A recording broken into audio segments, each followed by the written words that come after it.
Hi, I'm Isabel with the Langley Flight Foundation. Today, I'm going to tell you about the Foundation's Principles of Flight lesson that we've developed with the help of Stafford County Tourism. The lesson includes 3 parts: the Principles of Flight lesson, the worksheet, and the Langley Flight Foundation's Balsa glider. The glider consists of 4 components: the fuselage, the wing, the horizontal stabilizer, and the vertical stabilizer. It's easy to put together. Just be gentle sliding the wing into the slot of the fuselage.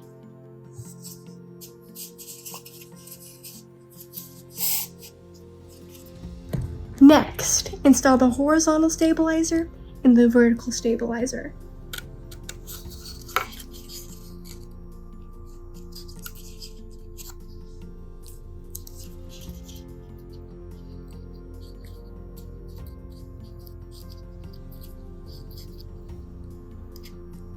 That's it! Now you have your completed glider. Now, let's go over the basic parts of an airplane. We've already talked about the glider fuselage, but on a real plane, the fuselage is where the pilots, passengers, and luggage are located. At the front of the fuselage is the nose, and at the back is the tail. The part of the airplane that is key to flight are the wings. The wings generate lift that enable a plane to rise up into the sky. The tail consists of 2 primary parts: the horizontal stabilizer, which is horizontal, and the vertical stabilizer, which is vertical. What is force? Force is an energy that can cause an object to change its velocity or direction. Force! We all know about gravity, right? It's the force that keeps our feet on the ground. It also works against an airplane trying to stay in the air. Gravity. If you want to fly, you have to create a force that counteracts gravity.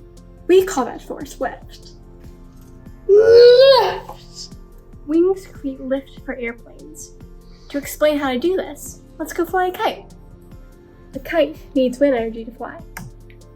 Wind flowing over the kite creates lift. Without wind, a kite loses lift and falls to the ground. So you can't fly a kite without wind, right? Wrong. Pulling a kite through the air while running helps it generate its own wind. That's the most basic explanation of an airplane: a kite that creates its own wind with forward motion. The force that creates a forward motion on an airplane is called thrust.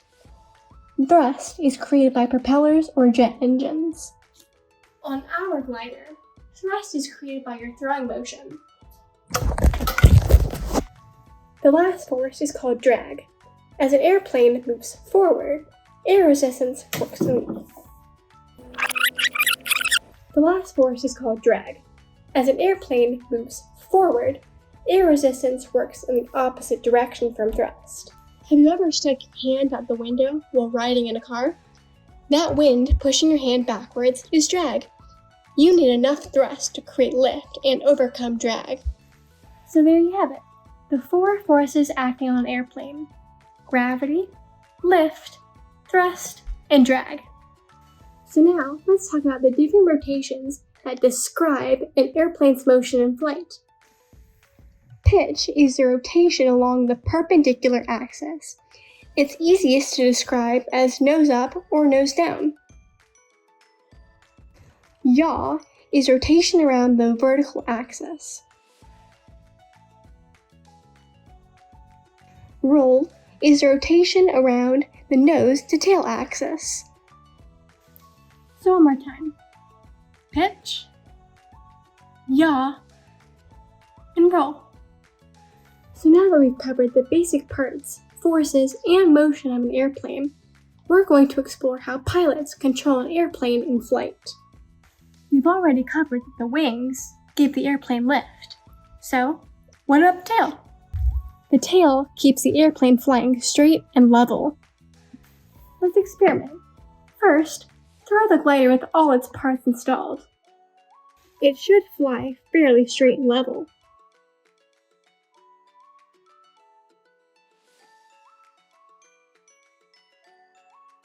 Then, remove the vertical stabilizer and see what happens. Then, reinstall the vertical stabilizer and remove the horizontal stabilizer.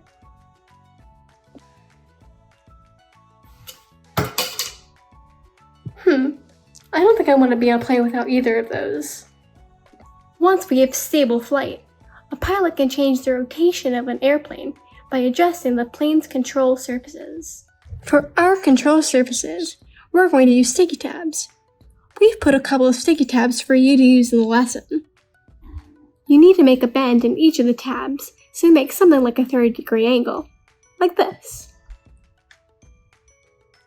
When we put our tabs on a horizontal stabilizer, they're called elevators, just like on a real plane. Putting the elevators in the up position decreases lift of the tail, which makes the glider pitch up.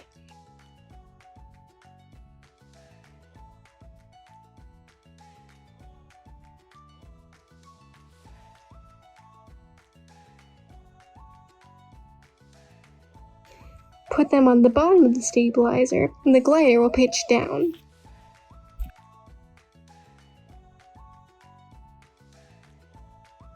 How does the pilot control yaw? A tab on the vertical stabilizer is called a rudder. Right rudder will make the glider yaw in the clockwise direction. Left rudder will make the glider yaw in the counterclockwise direction.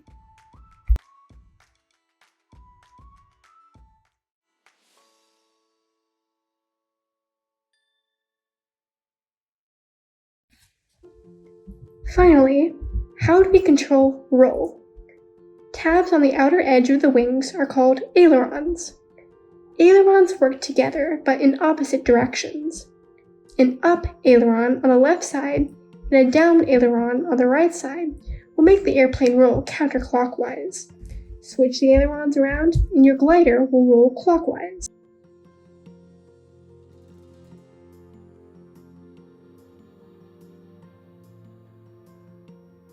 Now, make as many test flights as you can with different control surface configurations to help you understand how each of these surfaces control flight.